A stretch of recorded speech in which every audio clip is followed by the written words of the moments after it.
दोस्तों नमस्कार। आपके पास यदि रहने को घर नहीं है तो भू माफिया के पास चले जाना या किसी बड़े नेता के पास चले जाना या किसी बड़े अधिकारी के पास चले जाना।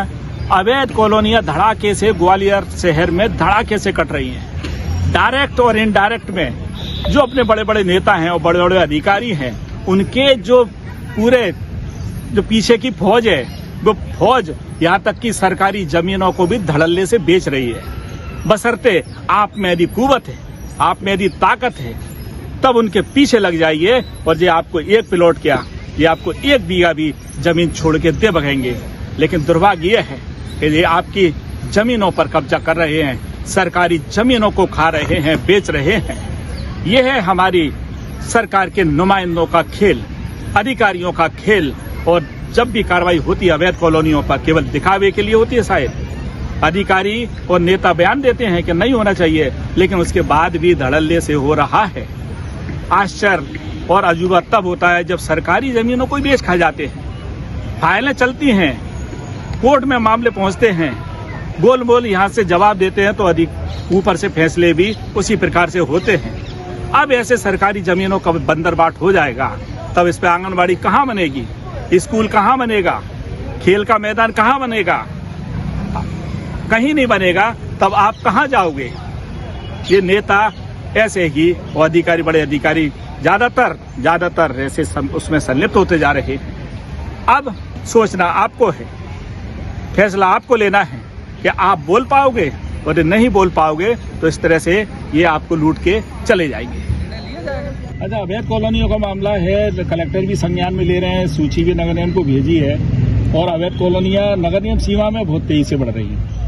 अंकुश कैसे लगेगा? देखिए, अवैध कॉलोनी आज से नहीं, कई वर्षों से शहर में विकसित हो रही हैं। समय समय पे प्रशासनिक अधिकारी उन पर कार्रवाई करते हैं, निगम भी कार्रवाई करती है, जिला प्रशासन भी कार्रवाई करती है। और सरकार ने अभी संशोधन किया है कि कम जमीन पे भी फार्म 4 की परमिशन मिलेगी।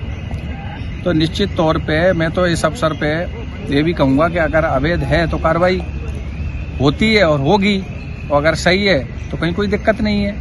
तो सरकारी संपत्तियां उसमें जा रही हैं, जहां अपन आंगनबाड़ी बना सकते हैं, नगर निगम के बहुत सारे खेल मैदान वगैरह, वो बहुत सरकारी संपत्ति भी उसमें जा रही है। ये बिल्कुल सही बात है कि जो सरकारी जमीनें हैं उन पर रोक लगना चाहिए। प्रशासन को सख्त कार्रवाई करना चाहिए कि सरकारी जमीन पे अगर कोई अतिक्रमण कर रहा है, कब्जा कर रहा है या गलत तरीके से बेच रहा है तो उस पर सख्त कार्रवाई होना चाहिए। तो जब अवैध कॉलोनियां शहर में बहुत तेजी से फैलती जा रही हैं, उससे राजस्व का नुकसान हो रहा है। आपने चूंकि पहले ही मांग उठाई कि सरकारी जमीनें, सरकारी वो जमीन उन पे भी कब्जे हो रहे हैं, तो कोई बचेगी नहीं आंगनबाड़ी वगैरह की, तो कैसे मांगे चलते हैं अवैध कॉलोनियों पे? मैं सबसे पहले सरकार से भी और हमारे निगम के कमिश्नर और कलेक्टर महोदय को मैं पूर्व में पहले भी पत्र दे चुका हूँ। मैं इतना कहना चाहता हूँ, जो अवैध कॉलोनी काट रहे हैं, जो नेता, चाहे वो विधायक हों, चाहे पार्षद हों, छोटे स्तर पर चाहे सरपंच हों, मैं ये कहना चाहता हूँ, जब वहाँ विकास नहीं होता, कच्ची कॉलोनियाँ काट के जो कॉलोनी वहाँ पे ये टाइप के लोग बेच के चले जाते हैं, वहाँ ना तो सीवर की व्यवस्था, ना पानी की व्यवस्था, ना लाइट की व्यवस्था करके जाते हैं, तो हम लोगों को भी परेशानी आती है, हमारे वरिष्ठ जन विधायकों को भी परेशानी आती है, सांसद को भी परेशानी आती है। तो मैं ये कहना चाहता हूँ, अवैध कॉलोनियाँ ना कटें। दूसरी बात, जो कॉलोनी काट रहे हैं वो सास की जमीन को भी खुर्द-बुर्द कर रहे हैं। मैंने पत्र दिया है कमिश्नर महोदय को, दोबारा से मैं पत्र फिर दूंगा, क्योंकि हमको जब जरूरत पड़ती है, जब शंकरपुर में आपने देखा हो, हमने जब स्कूल के लिए, खेल मैदान के लिए जगह की जब आवश्यकता पड़ी खेल मैदान की, तो हम वही जगह पे फिर आ गए।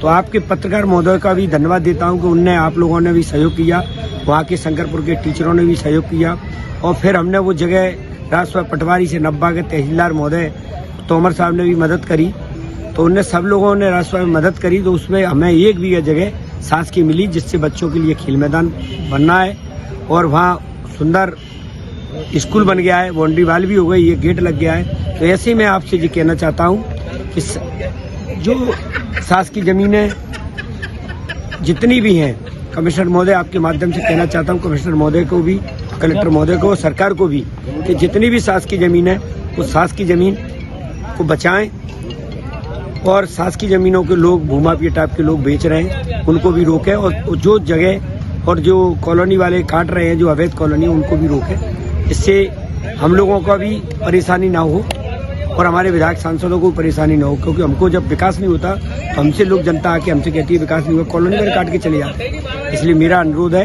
आपके माध्यम से कहना है कि वो कॉलोनियाँ अवैध न काटें और सास की जमीन को सरकार बचाए, जिससे हमारे बच्चों के लिए, सास की बिल्डिंगों के लिए और जो भी काम के लिए बचत होए, इससे काम आए वो जगह।